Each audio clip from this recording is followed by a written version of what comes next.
You were originally supposed to play Katt Williams' character. Yes. And Katt Williams was supposed to play my character. And somebody said, no, we want you to play Mike. The thieving-ass Santa Claus. Right, and then, yeah, because Katt Williams is going to be the Santa Claus. Right. You ain't got to tell nobody nothing. All you got to do is be it. You ain't got to say, you don't have to open your mouth. You don't have to do it, man. He prepares a table in the presence of mine enemies. He do it all the time. All my haters, I ain't got to say nothing to them. They got TV.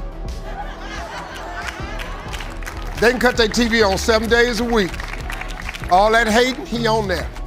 Same Steve that went to go watch Mark Curry do his whole sitcom and then stole everything Mark Curry had. Now Steve got a sitcom where he the principal and he wear a suit and then he gets this high top fade, making all black men think he got the best lineup in the business, and it's a man unit. Katt Williams has once again captured the spotlight, generating widespread buzz with his recent appearance on Club Shay Shay. There, he fearlessly called out several influential figures in the entertainment industry, igniting a wave of both excitement and apprehension among his audience. Fans are eagerly tuning in, though some express concern over the potential fallout from his bold statements. During a candid interview with Hot 97, Katt Williams tackled the rumors swirling around his career and addressed the perception that he's been marginalized by the entertainment world. He proudly traced his roots back to Cincinnati, Ohio, highlighting his journey from early comedy gigs to significant breakthroughs in 2002, notably his involvement in Nick Cannon's Wild 'N Out and his standout role in Friday After Next. These milestones paved the way for his rise to fame, culminating in his acclaimed 2006 stand-up special, Katt Williams Live. Yet, Williams' path has been marked by controversy, including public feuds with notable figures like Tiffany Haddish, Kevin Hart, Steve Harvey, and Jamie Foxx. These conflicts, coupled with legal issues, have fueled speculation about his standing in mainstream entertainment. Despite these hurdles, Katt Williams has maintained his revered status in the comedy world, supported by a loyal fan base that admires his work. In his dialogue with Hot 97, Williams refuted the notion of being blackballed, emphasizing his autonomy and self-made success. He shed light on his deliberate choice to steer clear of the mainstream's commercial demands, suggesting this independence might contribute to the belief in his exclusion. With unwavering confidence, Katt Williams stands firm as a comedy icon, dedicated to his craft and content to navigate his own path, distinct from the mainstream's glare. Katt Williams has carved a unique path in the world of comedy over the last 20 years, maintaining a strong sense of independence. He's never tried out for a commercial and always kept his tours free from the influence of sponsorships, emphasizing his stance that he cannot be bought, regardless of his financial status. His career is marked by significant achievements, including an Emmy win for his guest appearance in Atlanta, created by Donald Glover. This award was more than just an accolade for Katt. It was a recognition of the distinctive character he brought to life on screen, highlighting a pivotal moment in his journey. And we have to agree that we're not going to win any awards and we're not going to be nobody's favorite and we're going to miss out on a lot of the things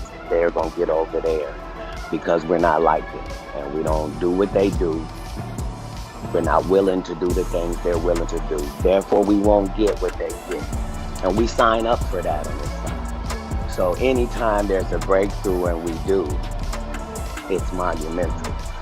I don't really think that you could think somebody is brilliant and also tell this narrative of how they might be crazy or they might. Throughout his career, Katt Williams has chosen to stay true to himself rather than conform to the mainstream expectations, even if it meant passing up on lucrative opportunities or endorsements. But recently, Katt took a daring step by openly criticizing the comedy industry, suggesting there's a darker side to Hollywood than what's visible on the surface. In his revealing conversation with Shannon Sharpe on Club Shay Shay, he went beyond mere criticism to make bold accusations and express controversial opinions that could potentially distance him even more from industry insiders. Despite the potential backlash, not everyone is against him. Some fans and colleagues appreciate his frankness, supporting his decision to speak his mind, even if it means upsetting some. The accuracy of Katt's claims is subject to debate, leaving the entertainment world and his audience to ponder if he's highlighting real issues or merely stirring the pot for attention. In this candid interview, Katt didn't hold back in calling out fellow comedians like Steve Harvey, Kevin Hart, Ricky Smiley, and Cedric the Entertainer. He accused them of sacrificing their integrity and exposed what he sees as the hidden realities behind the industry's glitzy exterior. He specifically targeted Steve Harvey, claiming that Harvey's 1990 sitcom, The Steve Harvey Show, was heavily inspired by Mark Curry's Hangin' with Mr. Cooper, suggesting a trend of mimicry and a lack of originality within the industry. Same Steve that went to go watch Mark Curry do his whole sitcom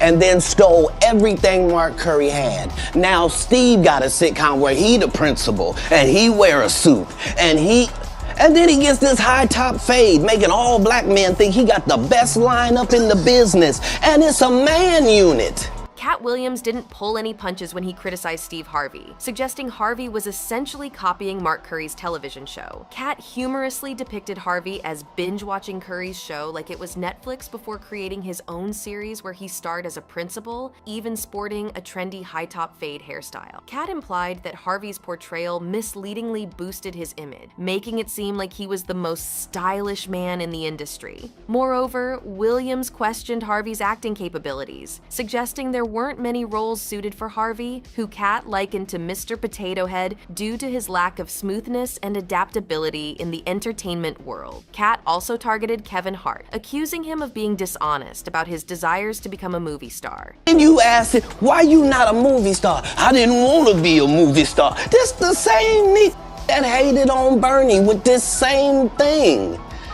I didn't want to be a movie star. No, you couldn't be a movie star. There are 30,000 new scripts in Hollywood every year. Not one of them asks for a country bumpkin black dude that can't talk good over KB and look like Mr. Potato Head. There ain't none. You would have to have range. Williams claimed Hart had indeed sought out movie roles and had even vied with Bernie Mac for a part in Ocean's 11, which contradicted Hart's unwilling movie star persona. Additionally, Katt dismissed the narrative of Steve Harvey's past struggles with homelessness, revealing that Harvey was earning $33,000 per show while on tour with Mark Curry 25 years ago, implying Harvey's tales of hardship were overstated. This is like Steve Harvey telling people he used to be homeless. That's my story.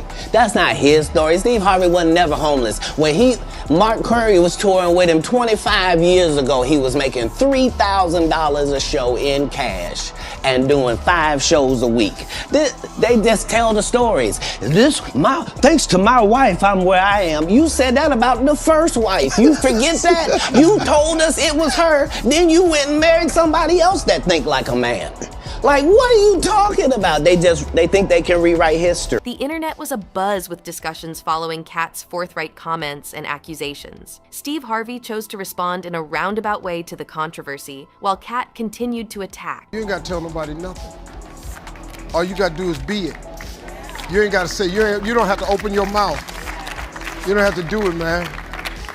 He prepares a table in the presence of mine enemies. He do it all the time. All my haters, I ain't got to say nothing to them. They got TV. They can cut their TV on 7 days a week. All that hating, he on there. Branding Kevin Hart as an industry plant, chosen to replace him for not adhering to the industry's expectations. Hart countered in an earlier interview on The Breakfast Club by bringing up Katt's previous issues, yet Katt stood his ground, questioning Hart's sudden rise to stardom and the absence of a memorable Kevin Hart show in LA before Hollywood purportedly rolled out the red carpet for him with movie deals. 15 years in Hollywood, no one in Hollywood has a memory of going to a sold-out Kevin Hart show, there being a line for him ever getting a standing ovation at any comedy club. He already had his deals when he got here. Have we heard of a comedian that came to LA and in his first year in LA, he had his own sitcom on network television and had his own movie called Soul Plane that he was leading? No, we've never heard of that before that person or since that person. What do you think a plant is? As the dispute intensified, Kevin Hart adopted a more reserved response, suggesting Katt should release his anger. Hart then redirected the conversation towards promoting his Netflix film Lift, hinting at a wish to leave the feud behind. Kevin Hart has decided to rise above Katt Williams' criticisms, implying he's too engrossed in his own success to be bogged down by negativity. Kevin suggests that those unable to reach his level might be bitter and seek to pull him down. For Kevin, focusing on detractors doesn't align with his journey of fulfillment and achievement. Katt Williams isn't shy about shedding light on the entertainment industry's darker sides, including a bold accusation against Harvey Weinstein and the extreme measures some take for success. Katt values his integrity above all, famously rejecting a $50 million deal to adhere to his principles rather than give in to the industry's demands. They canceled me for talking about Harvey Weinstein before the thing came out, but he offered to suck my penis in front of all my people at my agency. What am I supposed to do? He did all of that. I'm thinking I'm the only black person on the script. I get there, there's 3 other black guys on there. Woo! Huh. So you wonder what they did to get there. I told him no. What y'all do? And this is why when I walk in a room, heads go down.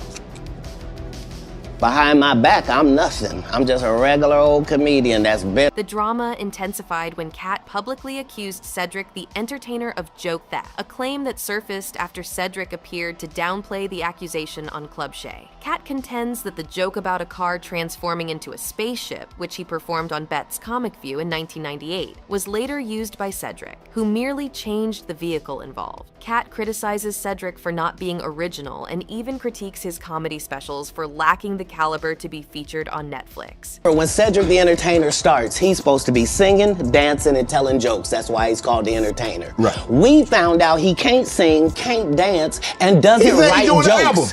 He did 4 comedy specials. They're so bad, Shannon, they're not available on Netflix or Tubi. Can I say that again for the audience? They're so bad that they're not available on Netflix or Tubi. You don't think Sam's a good comedian? The world doesn't think that, sir. I have 12 comedy specials. He has 4 specials that are not available on Netflix or Tubi. It seems to me, Katt, that you had a lot to get off your chest. No. You wanted to set the record straight. Winners are not allowed to allow losers to rewrite history. In response, Cedric the Entertainer took to Instagram to defend his extensive career and dismiss the notion that a single joke dispute could tarnish his legacy. Cedric highlighted his significant body of work, including over 40 films and numerous comedy specials, arguing that his career's value is evident. He described Katt's allegations as revisionist history, asserting that his professional achievements cannot be overshadowed by one disputed joke. Cedric the Entertainer then addressed the tough talk from Katt, indicating that he's above such conflict, stating, "I'm a grown man, and this won't go down like you think." While Cedric acknowledged the controversy, he did not directly respond to the joke-stealing allegation. The situation becomes even more heated with Katt Williams' feud with Ricky Smiley. Katt disputes Smiley's account regarding their involvement in Friday After Next, particularly Smiley's assertion that he was initially cast as Money Mike and contributed to the costume design. Contrary to Smiley's claim of a role swap, the conflict escalated further on the Ricky Smiley morning show, where Smiley countered Katt's suggestion that he had fabricated details about the movie's casting. You were originally supposed to play Katt Williams' character. Yes. And Katt Williams was supposed to play my character. And somebody said, no, we want you to play Mike. The thieving ass Santa Claus. Right, and then, yeah, because Katt Williams is going to be the Santa Claus. Right. Smiley stood by his story, but Katt was prepared to challenge his version of events, signaling no intention of backing down from the dispute. Quick points. You mean in Hollywood they cast a 5'5" black Santa Claus that weigh 145 pounds? That's your story. Your story is the Ricky Smiley that couldn't even do curse words because he had a Christian fan base. He was gonna play the pimp.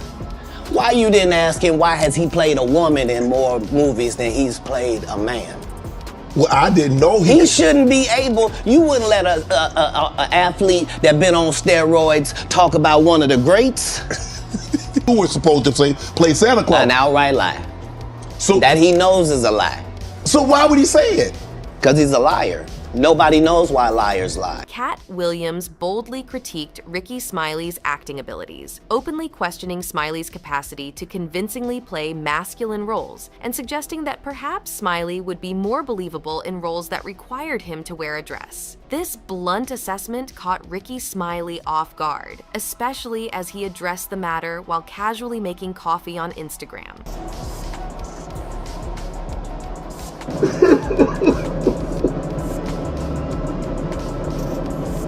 However, Smiley's response unexpectedly turned emotional, leading to speculation among fans about the cause of his upset. Smiley later clarified that his emotional state was due to it being the anniversary of his son's passing, emphasizing that his reaction was unrelated to Katt Williams's critique. The controversy surrounding Katt Williams doesn't stop with Smiley. Reports are circulating that Cedric the Entertainer and Ricky Smiley are contemplating taking legal action against Katt for defamation, arguing that his outspoken criticisms have gone too far, damaging their professional reputations and careers. Furthermore, Katt Williams has found himself in a dispute with Faizon Love, adding another dimension to the series of conflicts within the comedy world. Faizon Love claimed that Katt owed him $50,000, a situation that escalated with allegations of gun involvement and potential legal action. In response, Katt Williams hit back, dismissing Faizon as overrated and criticizing his lack of notable comedy specials. But the drama extends beyond these confrontations, as Katt has also directed criticism towards Tiffany Haddish, questioning the authenticity of her comedic success and the narrative surrounding her career trajectory. Katt Williams raised doubts about the authenticity of Tiffany Haddish's early career stories, suggesting there's an attempt to rewrite history. He pointed out during a discussion about the Comedy Store and Fat Tuesday that certain celebrities, like Steve Harvey and Cedric the Entertainer, never performed at the Comedy Store, and that Tiffany Haddish was mainly seen at the Laugh Factory. Guy Torrey did a beautiful special about the Comedy Store and Fat Tuesday,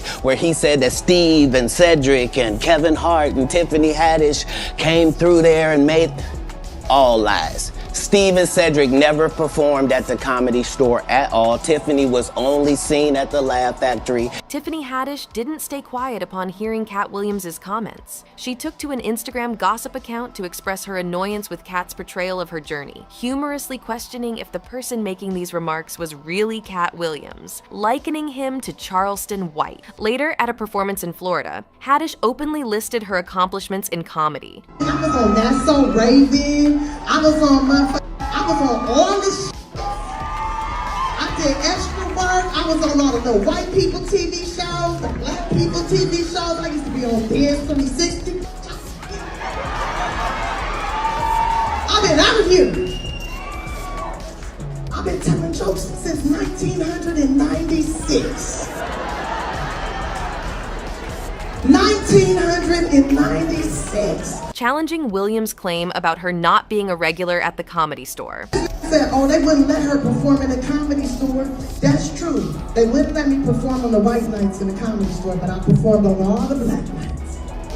They wouldn't let me perform on the white nights at the Improv, but I performed on all the black and Latino. Katt Williams didn't stop with his fellow comedians. He also directed his sharp commentary towards celebrities like Michael Blackson, Jonathan Majors, Kim Kardashian, Ludacris, and even their spouses. He shared a story about Michael Blackson being booed on stage, presenting it as a learning opportunity. Katt admitted to having similar experiences in his career, suggesting that such challenges are crucial for personal growth. He argued that not enough comedians face rejection, which in his view led to Michael Blackson adopting a fake African accent. Katt considered this a lesson in the importance of accepting criticism to discover one's true comedic voice. Comedians don't get booed enough.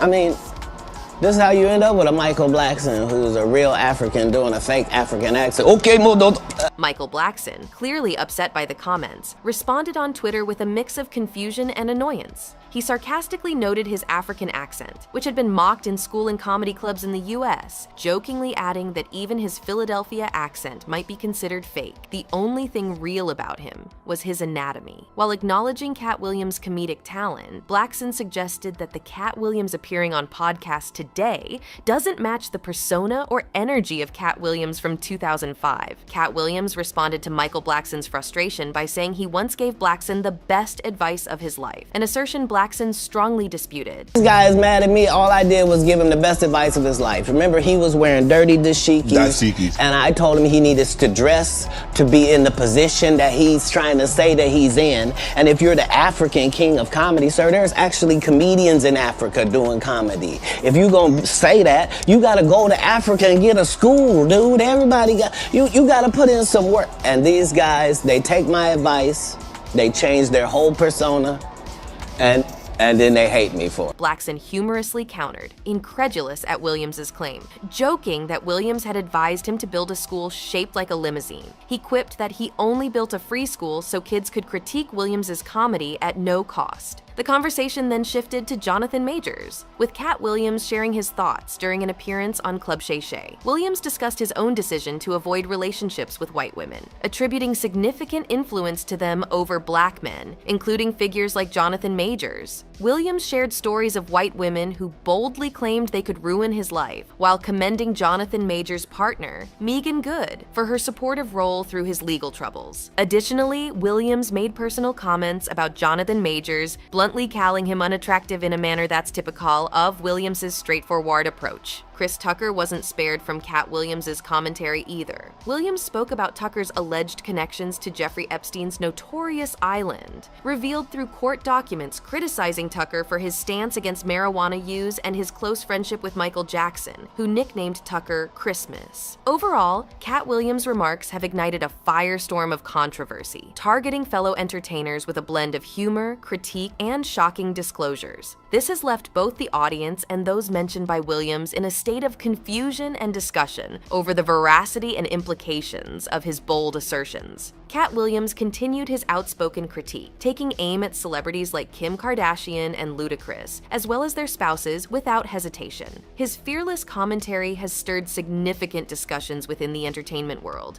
with his blunt assessments on various public figures causing a stir. In an interview segment that particularly shocked many, Williams suggested that Ludacris's notable success in the Fast and Furious series could be tied to an alleged association with a secretive organization. Williams hinted at an invitation to join this so-called Illuminati, which supposedly came with demands such as Ludacris cutting his hair and shaving off his sideburns. Moreover, Williams alleged a promise was made to Ludacris involving $200 million for starring in 20 movies, shedding light on the supposed conditions of this arrangement. Williams went beyond professional critique, directly attacking Ludacris by making derogatory comments about the appearance and complexion of Ludacris's wife, showing that Williams was willing to cross any line in his commentary. Ludacris, however, did not remain silent in response to these accusations. He entered the recording booth to create a freestyle response, using Kanye West's Devil in a New Dress as his musical foundation to directly address Williams' claims. An Illuminati,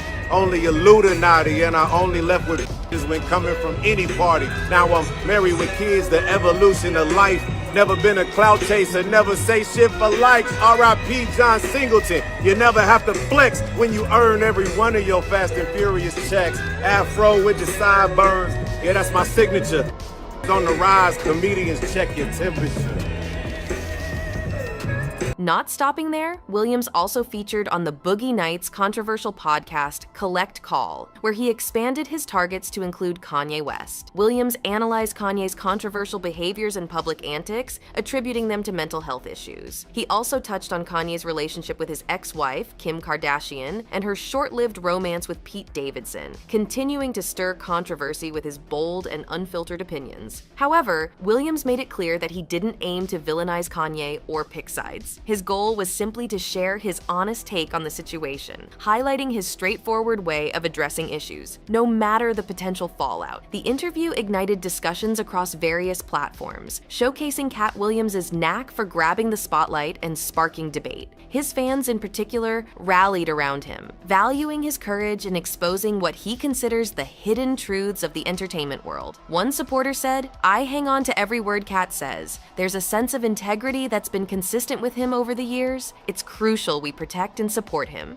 especially by showing up for his stand-up performances. He embodies fearlessness and brilliance, remaining untainted by Hollywood's allure thanks to his steadfast values. His fans insist Katt remains influential and cannot be easily dismissed. Being sidelined isn't an option when you've carved your unique path. Katt exemplifies this, never seeking approval from Hollywood. He stands as a hero among the people, earning our respect and positioning himself among the all-time greats. Regardless of the public's agreement or disagreement with his views, Katt Williams has a gift for initiating significant discussions. The lingering question is whether these controversies will lead to his indefinite exclusion from mainstream entertainment. Currently perceived as one of the most polemical figures in comedy, with a history of disputes within the industry, the future impact on his career remains to be seen.